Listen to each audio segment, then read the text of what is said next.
betela Yesu maboko na milolo esoko beta maboko ya bien esoko beta maboko na milolo oye kokani na makamuzamba osala lelo esoko beta maboko na soka maboko na yote na soka milolo na yote esoko beta maboko balongi maboko bapambami maboko ya batoyo basobi mao ya kopambwama basobi maawa elefeminike esoko maboko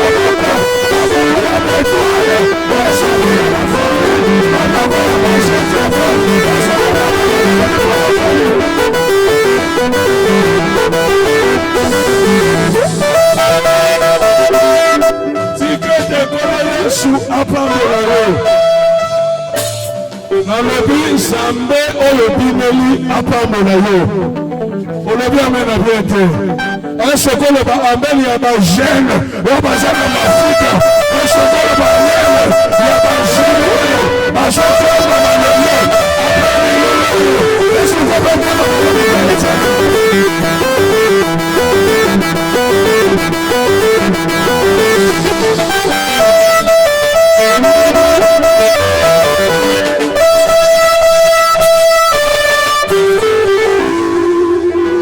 Jésus maboko yosengo rupa yozali kaka ndenge bineli Nzambe lelo ya yo nyonso fongwami kaka ndenge bineli Nzambe oyembeli yo ya yo nyonso kufaka sali nini yo betela Yesu maboko rupa yozali sans plus tarder tozoleka sikono étape tozozongisa maloba epai ya président na biso le pasteur Eric Kabamba tango azotelema esoko beta maboko tozoyamba ye epai yozali beta maboko esoko beta maboko naza na se esoko beta maboko to le président na biso esoko beta milolo soko telemi peza lisumu te esoko beta maboko ya bien maboko ya ba jeune oyo baopambo na lelo maboko ya ba Joseph oyo baovivre encore esoko beta maboko bipo yosali.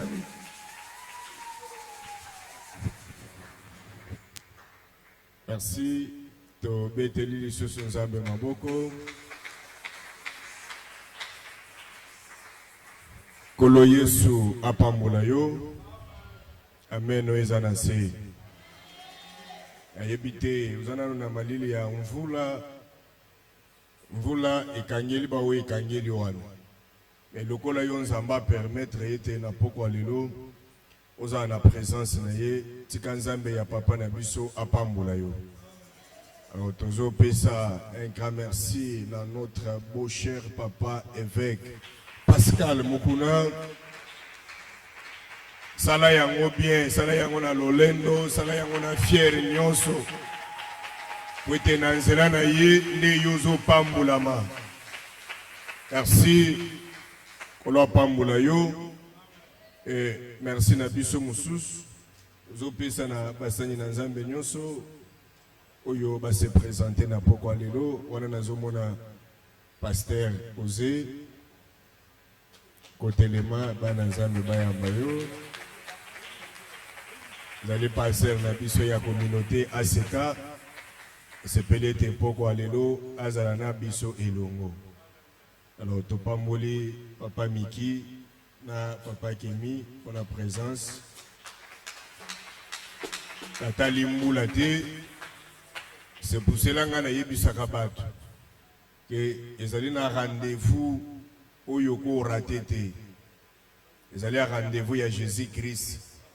Parce que yo na mariage, na stade, na manifestation, n'engue ka gozoken, n'engue pe okobima. Okokipe kobima na malade, okokipe kobima na ba problème. Mais le seul rendez-vous où il faut taka, ils allaient à rendez-vous à Jésus-Christ. Ça dit Bible zolo baki moko ta koye panaye bon wazonga lolinga yaki donc na poko lelo okosenga ndingo yaki te amen oyo za faible kolo Yesu apambula yo. Alors tozaki na musala o to bandaki esali pratiquement un mois to intitulaki yango aller dire à Jacob que Joseph vit encore de lo ezali sukana yango na lisungi na Nzambe sepela ki ete tosilisa yango biso moko te tosilisa yango na moko ya basani na Nzambe oyo azali na kati ya communauté ACK, mais ACK Yolo précisément Kapela. Place révérend pasteur Frédéric Chiswa Kazokamba, place à Zolandela Biso, Nzambe ya Papa avec Apamboulaye. Mais où ya Zalimoko ya Moussani et Yekuna, Gana Bengakaye, Jirikab. Bassaï Nzambe Bayambaka Bango avec double honneur. Place aux alliés au côté de Malikolo. On a toujours bien l'homme de Dieu, Élysée, Tangoazo Poussana, toujours bien l'ensemble, il y a Papa avec Maboko Makasi.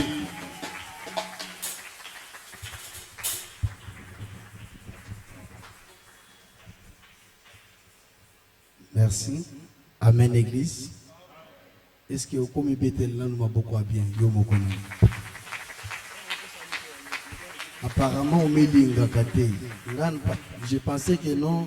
Au milinga kayo moko makasi maboko mi beteli ata ennemi na yo akomi betela maboko bongote na lingo mi betela no yo moko maboko wa bien maboko monto aza makasi maboko a jeune yo aza na makasi. Amen, Église. En tout cas, Nzambe na likolo apambola yo. Avant toute chose, toko tanga Bible.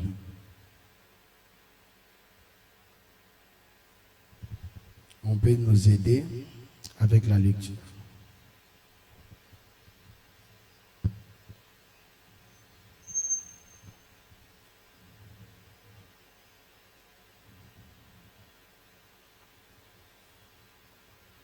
Genèse chapitre 37, à partir du 21e verset jusqu'au 26e verset. Ensuite, écoutez une chose. Amen, Église. Climat nabiso est bien. Amen. Toko sala lecture union soto silisi sima toko tina makamususu. Bon côté. Voilà. Genèse chapitre 37, le premier passage, à partir du 21e verset jusqu'au verset 26. Ensuite, bakozo nabiso Genèse chapitre 45, à partir du 26e verset jusqu'au 28e verset. Et à la fin, on reprend encore toujours avec Genèse, chapitre 27, verset 27. Genèse 37. Genèse 37.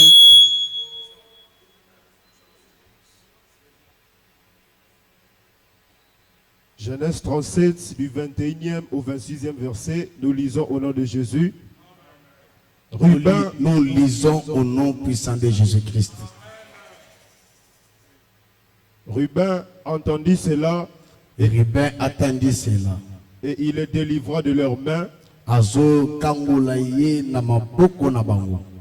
Et il dit, ne lui ôtons pas la vie. Ruben leur dit, ne répandez point de sang. Jetez-les dans cette citerne qui est au désert. Et ne mettez point la main sur lui. Il avait dessein de les délivrer de leurs mains pour les faire retourner vers son père.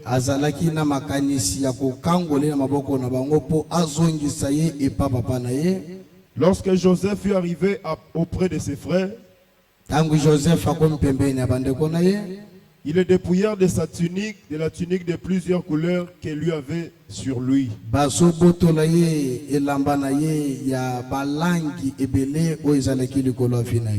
Ils le prirent et le jetèrent dans la citerne. Cette citerne était vide et il n'y avait point d'eau.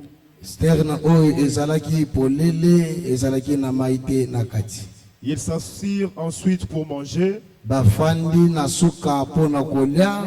Ayant levé les yeux, ils virent une caravane d'Ismaélites venant de Galade.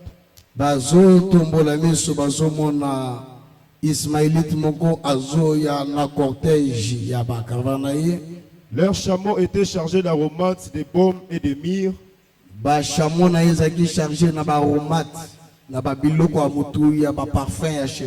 Des choses qu'ils transportaient en Égypte. Alors Judas dit à ses frères, Que gagnerons-nous à tuer notre frère et à cacher son sang? Nini tokoki kokanye epona kosopa komande kona yope kosopa makila na yi.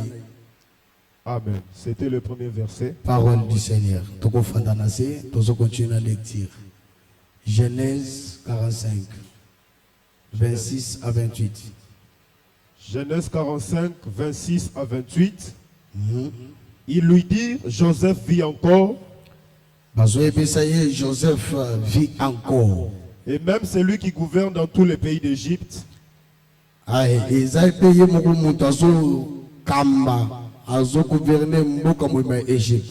le cœur de Jacob resta froid parce qu'il ne le croyait pas.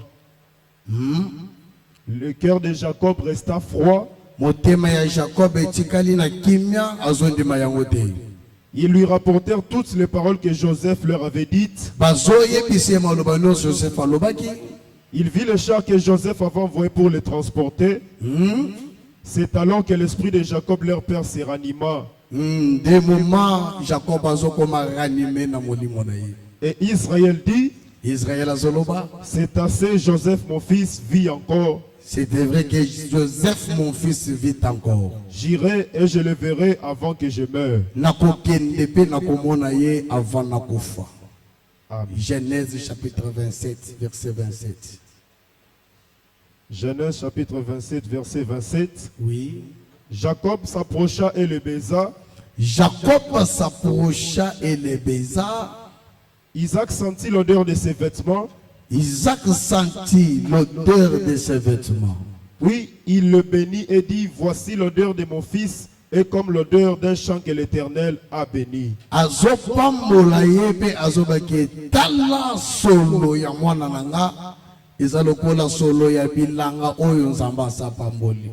Parole du Seigneur. Est-ce que vous pouvez le Et avant toute chose, je dis un grand merci au Tout-Puissant, celui qui est le maître des temps et des circonstances. Malgré Mvoula, mais le Tout-Puissant a permis que Ngana Yotokutana pourquoi les loups. C'est pourquoi tous les gens qui sont le communion se pas dans Zambé. On coloye soit pas mboleyo, le communion n'est pas dans coloyesu. Et ensuite, je dis un grand merci à un homme bien, à cet homme de Dieu, le révérend pasteur Eric Abamba, pour les marques de confiance.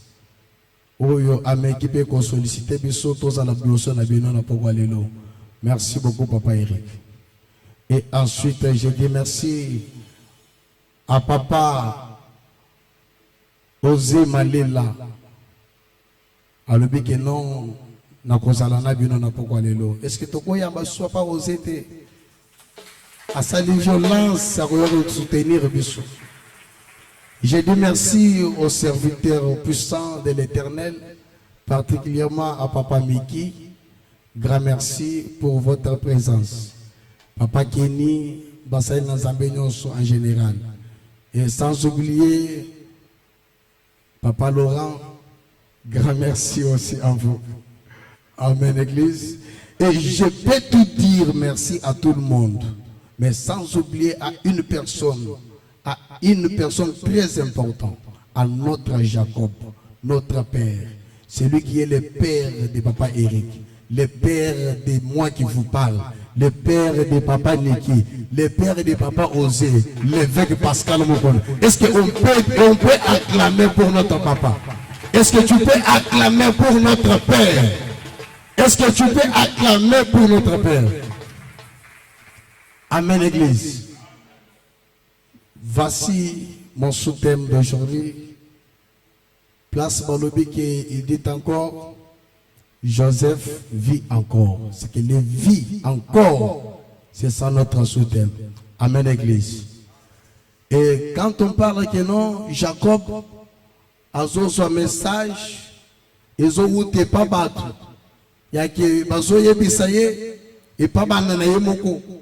Que Joseph vit encore. Bible dit que Joseph a tiré la kimia et plutôt Jacob a tiré la kimia.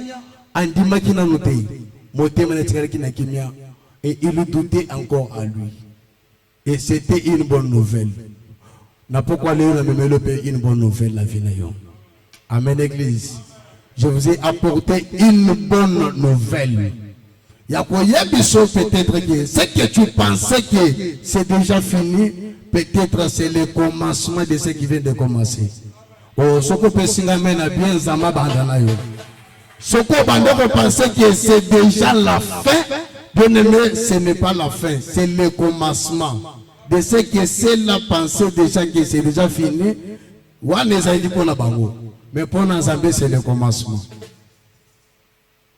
Il y a des années, bien-aimés, où il faut comprendre. Tu comprends peut-être que non, tout semble déjà fini dans ta vie. Tout semble déjà échoué. C'est échoué. Que ferais-je encore? Nous sommes échoués. Nous sommes échoués. Nous sommes échoués. Nous sommes échoués. Où irais-je encore? Nous sommes échoués. Nous sommes échoués. Et pas tata moi, tu es pas nous. Nous sommes échoués. Pas banane. Baninga, tu es pas nan. Mais nous sommes échoués. Il y a un Dieu quelque part. Le Dieu de notre évêque Pascal Mokona. Oyo toyina poko lelo biloko oyo ba ane oyo leka oyo traverser la souffrance oyo traverser ya passe ezana restauration moko na poko lelo zo salama na vie na yo. Amen. Ayo désolé mbesangai oyebi toza ba jeune. Amen, Église.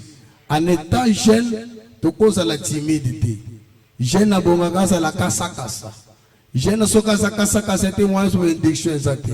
Amen. Ayo so pesa ka courage à avancer. Ka pesa ka amen à bien. Patu basoka mo. Que oye pensa à kozwa ka susute la vie. Ya yevi ceci. Ya yevi c'est le cas. Oye déjà décidé tout tient point na vie na ye. Jacob il a crié na matanga.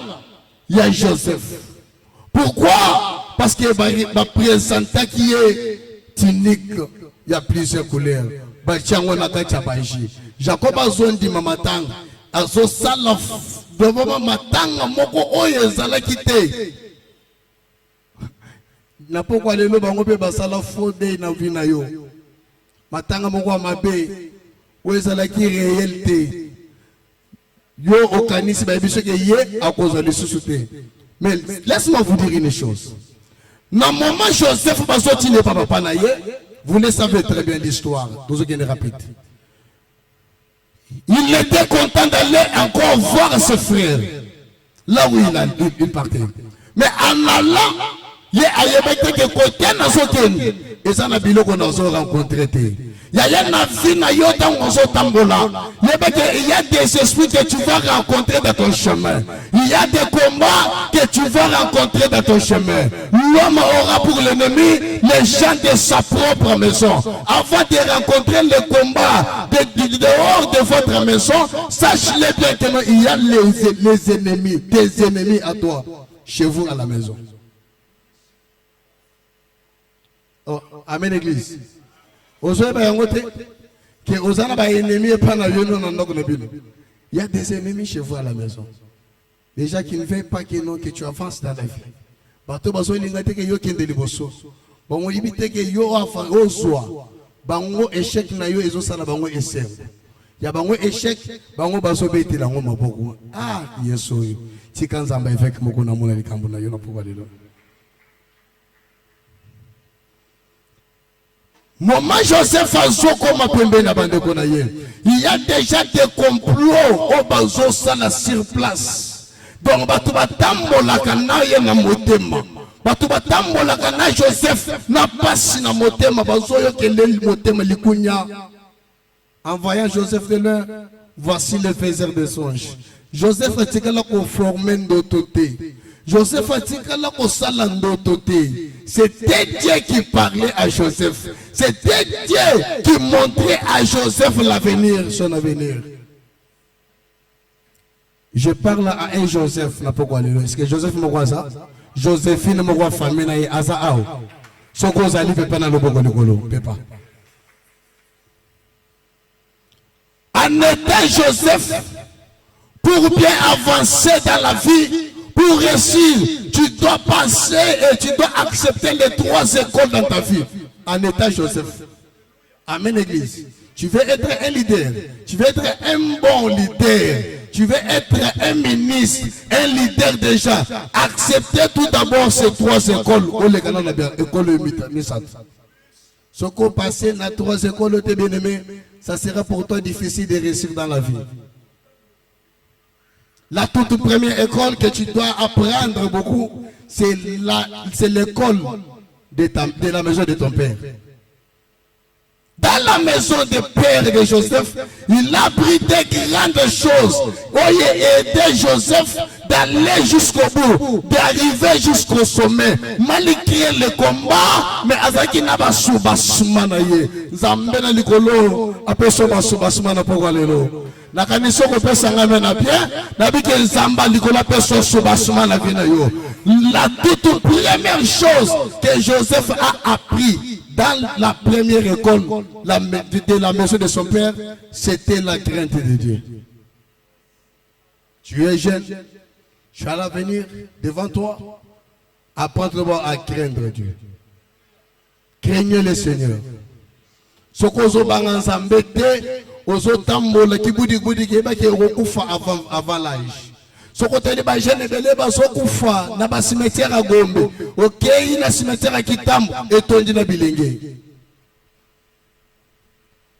Kola Pambola, pasteur Josué Moulumba, Ayem Banze Momogona, frère Patrice, papa Patrice plutôt, a tourné que papa Patrice, pourquoi les lobes à jeune Bazokufa, Ming, qui Bampak. A se répondre que ce côté de Bangometona, Bakoloba ke Bamasta Bakosa Kingai. Baninga. Et sachez bien aussi que les milieux influencent. Mais toi tu n'es pas parmi ceux-là. Les milieux influencés facilement. Toi tu dois faire la différence. Parce que tu es Joseph de ta famille. Tu es Joseph de ta famille, tu dois faire la différence. Craignez le Seigneur, c'est très important. C'est là ça va aussi t'aider pour vraiment arriver dans la deuxième école. La deuxième école, bien aimé, pour moi on a passé école, soit classe supérieure, il faut un pourcentage na conduite à malam. Et la deuxième des choses, c'était le respect d'autrui. Le respect d'autrui. Donc, le respect des autres, donc, qu'on respecte battre, qu'on respecte biloko ya battre, qu'on respecte vie ya mutu na mutu, qu'on kota na cage, qu'on respecte baboro. Amen, église. Nako matana yo. Je peux t'éprouver. Amen. Nako expliquer yo. Voilà, je m'explique. Dans la première école, je ne sais pas prendre pas na bango, il faut qu'on parle ensemble.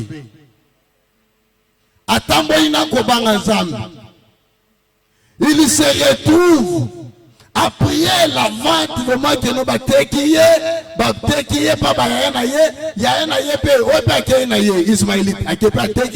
il se retrouve maintenant dans la maison de Potiphar, là où il doit vraiment apprendre les choses de la deuxième école. Bien-aimé dans le Seigneur, Joseph Azomi Kouta, Nakatia Mdako, Baso confié Nyonso.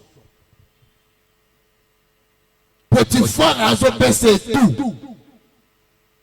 Et dans la deuxième école, on apprend qu'il y a la gestion. Oh, ce qu'on fait, bien ça m'a pas on apprend qu'il y a la gestion. Je viens de le dire, dans la première école, Bazo apprendre respect, na crainte en Zambé. Tant qu'on commande dans Potiphar, Azo Salanion se marambozo qui est bien. Il devient le gestionnaire de la maison de Potiphar, le maître des biens de Potiphar. Lui qui était un esclave, lui qui était un étranger. Mais vu qu'il marchait avec la crainte de l'Éternel, beaucoup de jeunes aujourd'hui échouent avant parce que Bazo appliquait Biloko Yote. Même les choses de la première école, appliquent à Kangote. ba jeune tout le bamena bien. Oyebi biloko a première école ne babanga kango. La crainte de Dieu, bien aimé, c'est très important. Okoye beke atana zo gérer biloko abatu. Eloko abatu atana zo gérer yango soki mukolo nango a elobi na zote na kosala nini na kosote. Joseph, il gérait tout. Mais une seule chose, Potiphar a tiré la croyance que aussi touché partout, je te confie tout, mais sauf ma femme. Amen, amen.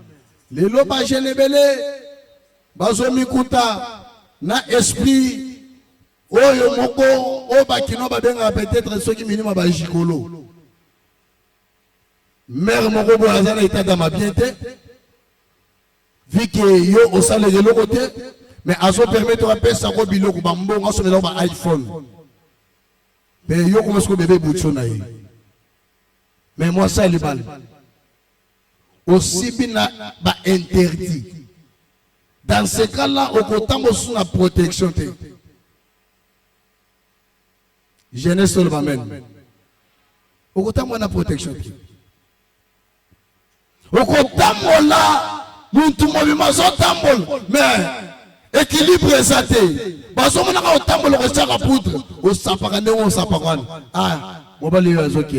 Mais spirituellement, on soit perdre quelque chose. Spirituellement, on vraiment comme un homme sans abri spirituellement. Parce que tu as touché aux interdits. Même pas pour les hommes. Même pour les femmes, les filles de Rebofada. À cause de l'iPhone, tu vas te permettre toi-même de commencer à chercher les sugar daddy. Amen. Ngai naza sugar daddy. Ndimanga na option de l'iPhone 17 Pro Max. Après iPhone 17 Pro Max, 2 mois, 4 mois, il y a relation. Mon doigt n'a qu'à dire relation. Et tu sais que toi tu as perdu. Pour l'iPhone 17 Pro Max. À côté de ça, on peut mettre dans le monde des esprits, et ça va avoir un échange. Pour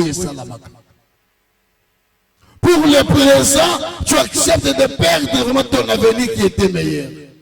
Pour le présent, tu acceptes vraiment de tout perdre, de laisser tout passer comme ça. Et toi, les gays, tu vas monter gay, au ticket épave. Attends ce qu'il y a à monter qui cité, mais ça peut te bloquer aussi la vie. Ça peut te bloquer la vie. Pourquoi ça peut te bloquer la vie? Du fait que, à ça, homme marié, yozo landaye pour la bambou. Ozobi makanaye. Moi, si n'a pas tu fournis des efforts. Il y a que moi, si n'a pas face à nous. Aïe bangaï. Tout ça là qui bombande. Au bandi qu'on les laisse monter ma motion na katsandako. Azo 100 000. Azo na aseka ao. Aboa qui fait. A la kelio mabé. A si mimbeka. A mati awa salé l'offrande. Papa, j'ai le lobo. Bien, mais ça fait bloquer ta vie. Aux autres, on a âge à 22 ans, 23 ans, 25 ans. Mais un jour, on commence à 34 ans. On commence à 35 ans. On a 38 ans. On va dire que les orientés. Ma famille, ou bien ma famille. Certaines choses parce que tu n'as pas respecté les principes de la première école. Dans la vie, il faut respecter les principes de la première école. Ça va t'aider beaucoup plus dans la vie, bien aimé du Seigneur. On peut s'en amener à bien. Soit on a bien ici, Mathéa. Olingi Yamba. Soit comme Joseph en famille. C'est ce que je te prêche. De le reconnaître que vous avez Joseph, véritable Joseph à Bénayo. Vous avez le véritable Joséphine, il y a l'ibota na yo. Vous avez l'espoir, il y a lobby, il y a famille na yo. Famille qu'on est inapercité. Famille qu'on est dans la beauté, mon toit qui faisait non. Il faut zamba personne yo ba griffe. Il faut zamba personne yo combo. Tant que Zamba sob sabre que j'ai rendu ton nom grand. Bien aimé, ça qui est pas son combo, pas comme on a pas grand caractère. Non. Il y a certaines choses, ce qu'on se vivre déjà dans le milieu piloquan. Tu dois d'abord quitter le milieu là.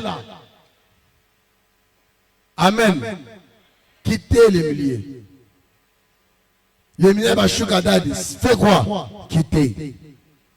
Ce n'est pas encore tard. Pour se ressaisir aux décisions.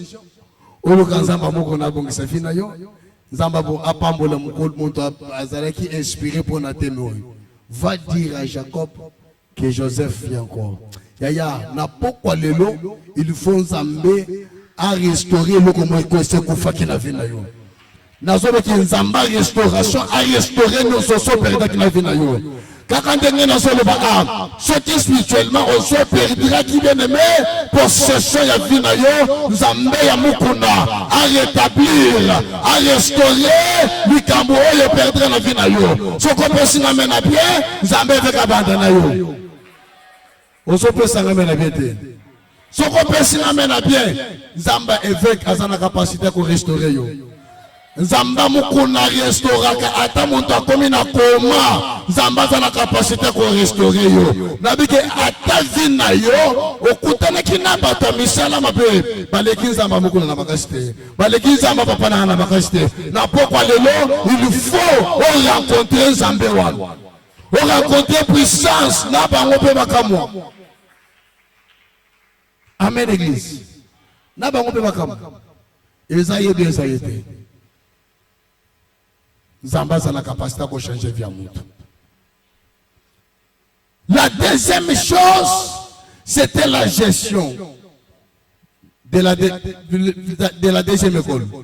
La gestion dans la maison de Potiphar. Cet homme s'est retrouvé en train de gérer. Ceux qui apprennent la gestion de papa osé, n'a pas dit que moi, qui va restaurer, soit va restituer quelque part un jour. Amen, amen. Recommandation est ça, le magana monta et pour ça le moussam. Mon mémimak à soi la gâté. Amen, église. Mon mémimak à ça la gâté. À soi la gâté. Mon mémimak à sambri à gâté. Mon mémimak à kenda kamakambo malembe molo molo.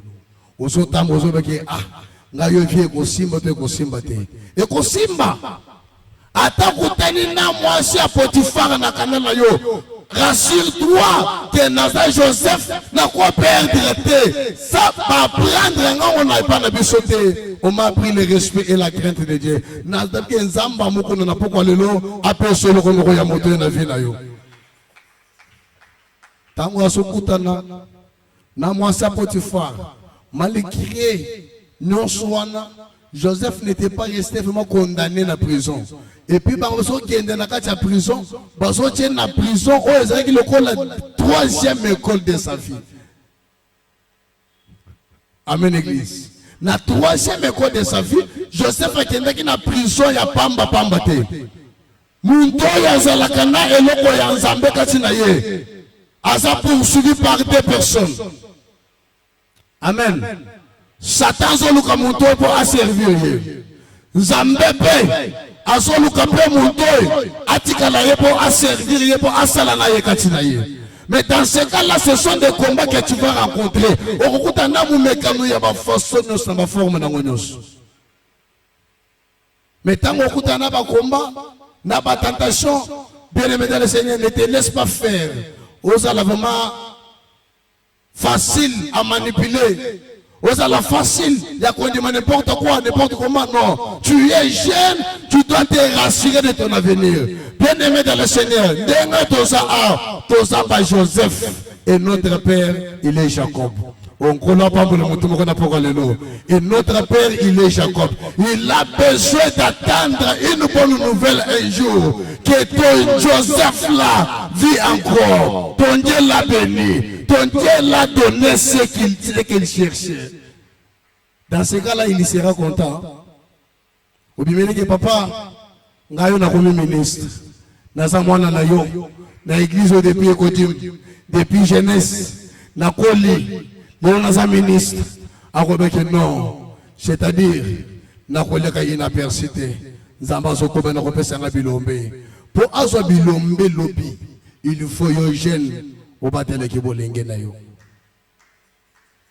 Oh, pour la pambola yo.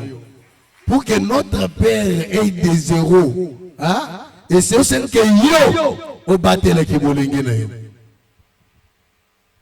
Na katia déjà m'école, bien-aimé, apprends-toi à gérer. Comment ça fait-il que papa Meki Montosa la capitale, il y a $500. Azo accepter que son bac iPhone. Soit Azui, Azana Moussalate, Azou à $500, et le bosso, iPhone. Kabel. Mais pourquoi? Parce qu'il y a des gestions. On va gérer des. Ce qu'il y a bien une gestion, on comprend qu'avec $500, n'a comment vraiment apprendre à l'école. J'étais à l'université une fois, j'ai été à l'école humanitaire une fois, un jour j'étais à l'école primaire. Si on comprend que ça n'a pas je peux appliquer ça. Avec ces $500, ça peut se multiplier. Après demain ou après un certain matin, il peut tomber $10,000. Tout est possible à celui qui croit. La bonne gouvernance. La bonne gouvernance, je croyais pas quand on était bien-aimé de le Seigneur, Joseph Alingara Nukuta ministre. Alingara Nukuta gouverneur. Nazobe banapoko lelo, kozanga ko gérer, peut-être ce que ça milim, ya famille, peut-être ça kindoki, bitumbelanga kayo, nabike napoko lelo, zamba papa na ngaya kangola yo. Zamba papa na ngaya kangola yo. Alongolo na ba mauvaise gestion ya mabe koya. Kola pambola yo. Ba gestion mabe koya na se. Zambe a restauré vina yo.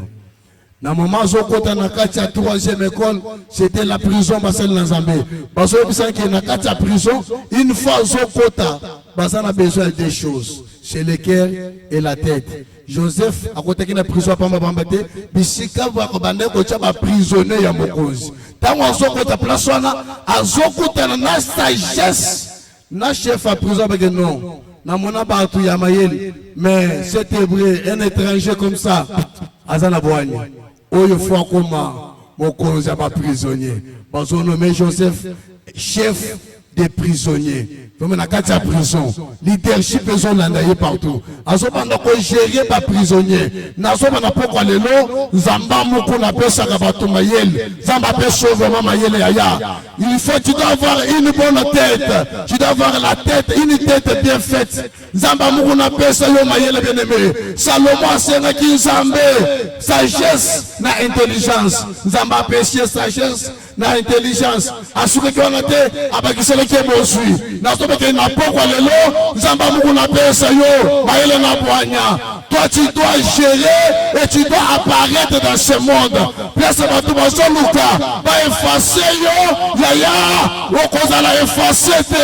Toi tu vas apparaître.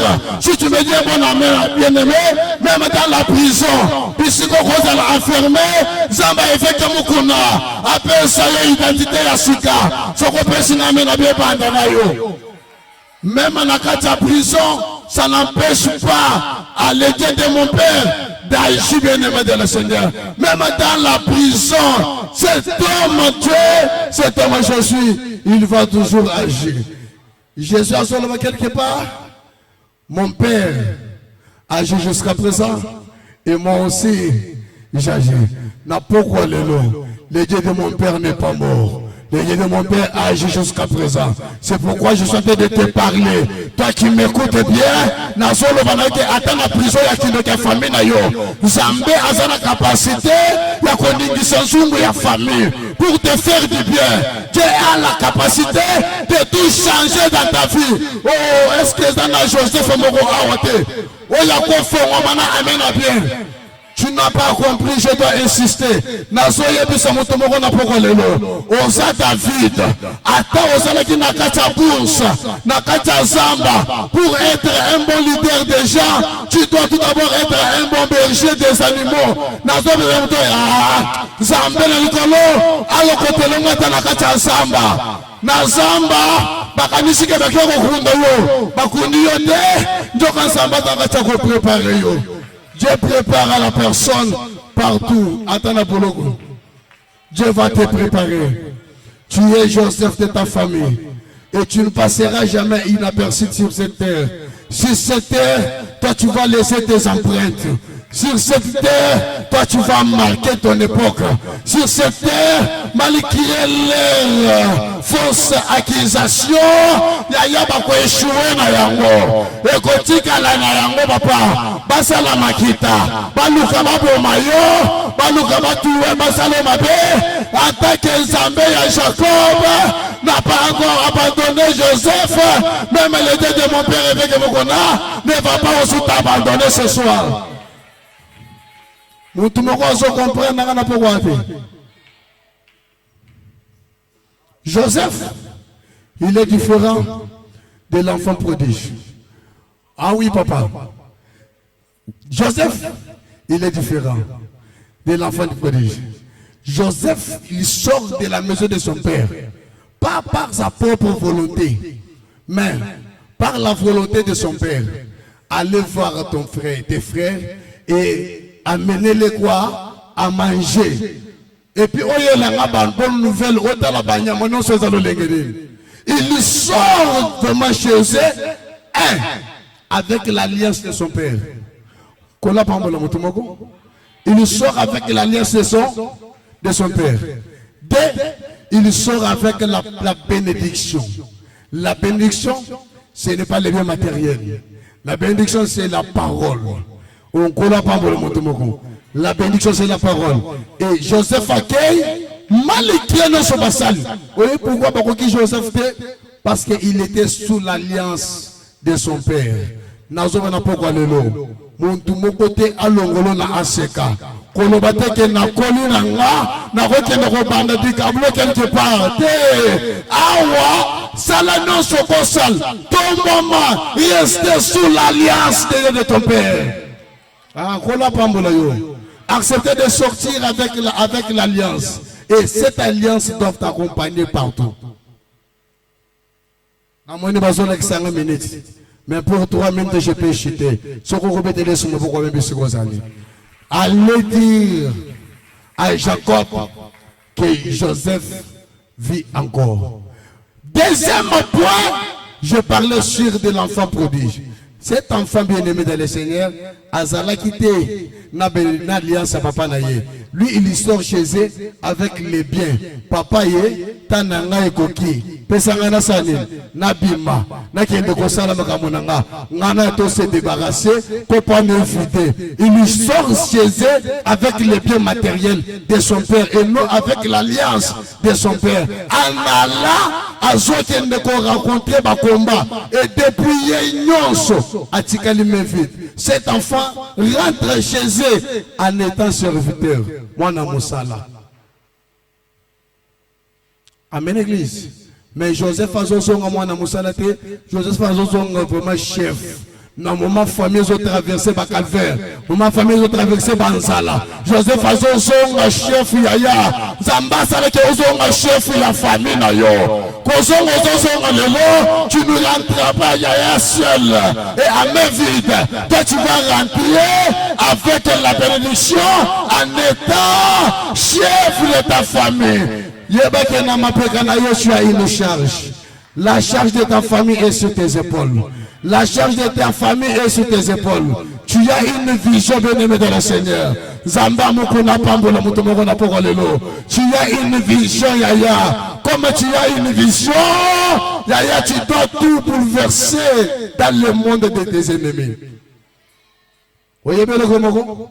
Lecteur a le dit que tant que Joseph va prendre une nouvelle, à combien qui froid dans mon témoignage. J'irai voir Joseph avant ma mort. Ton père à toi a kokufate sans que yo pambolam. Nazoloba que maman na yo a kokufate sans que yo mon bénédiction. Toi tu vivras la bonté de Dieu de Mukuna. Zamba Mukuna ko pambola yo. Zamba Mukuna ko pesa yo no sozoluka. Même chez vous à la maison, yaya muto bibisa muto asante. Mais yo, osabisa muto na famille na yo. On peut s'en amener bien quoi. Yo comme maman Jacob avant papa mbolaye kola pambolayo papa mbolaye papa naye Isaac.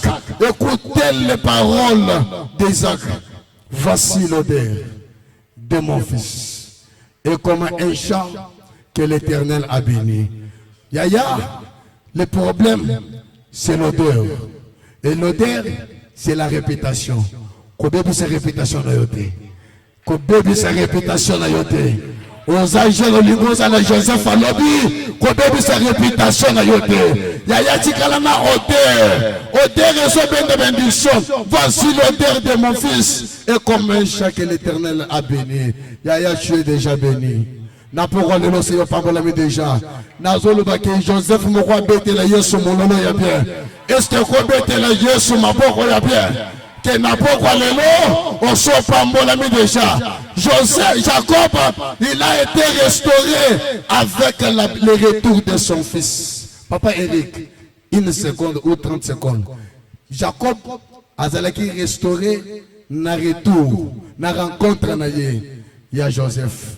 Yaya, papa peut-être avec un gars vraiment na éviter son aboti kaka baisho kaboy. Babota ka mwana na tata na éviter son que dit non. Il y a encore de l'espoir pour ceux qui vivent encore. Nazo sona poko lelo ozo vivre na no profiter.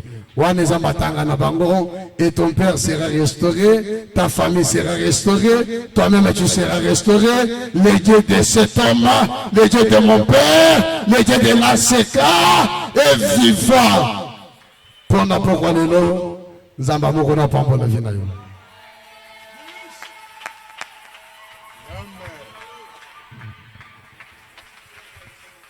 Télémalikolo, même 1 minute. Télémalikolo. Zamba Pambola, l'homme de Dieu. Yango to surnommé Mouish. Ça veut dire Moutei. Betama Bokoloba fait. Betama Bokoloba au nom de Jésus. Zo baby sa plan sur le diable. Joseph ayeba quitté. Ki kaka bande kuna ye bangonde bakoteka ye pona bango Joseph fa kufa bazolinga baboma yo pona nini ezali a cause ya etole nzamba chekati na yo eza cause ya makamu nzamba chekati na yo muntu akoboma yo azate olobi amena bien te ozo bete siko maboko ozo bande ko bebi supply ya bango to sambeli na kombo na Yesu sala prière.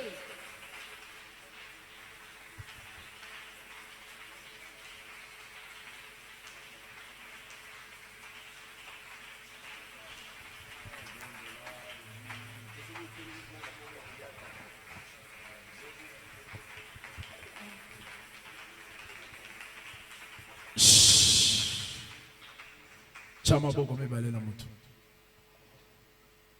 Yebisa nzambe. L'alliance, que l'alliance de mon père me bénit. Nzambo atambola na papa na biso mukuna Pascal atambola pe na yo. Et que na nzela na yo famille ebika.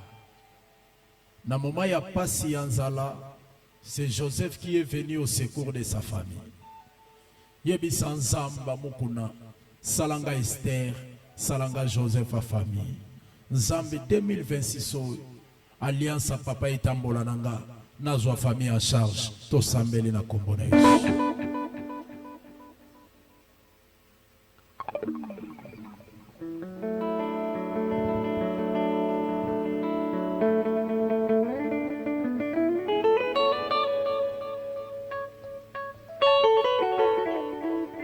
Yebisa nzamba papa na biso Yeshua talonga bitumba nzamba mukuna nga pena longa bitumba alliance mukuna etambola nanga Zambe salanga Joseph salanga Esther a famille 2026 fongole la ma porte nazo famille en charge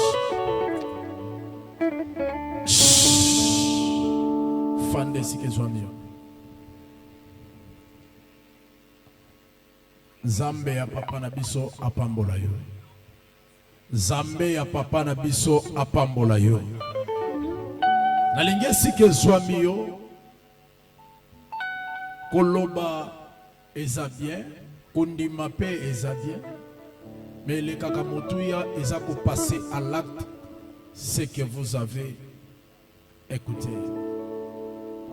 et ce que vous avez écrit. Nalinge sike soit mieux.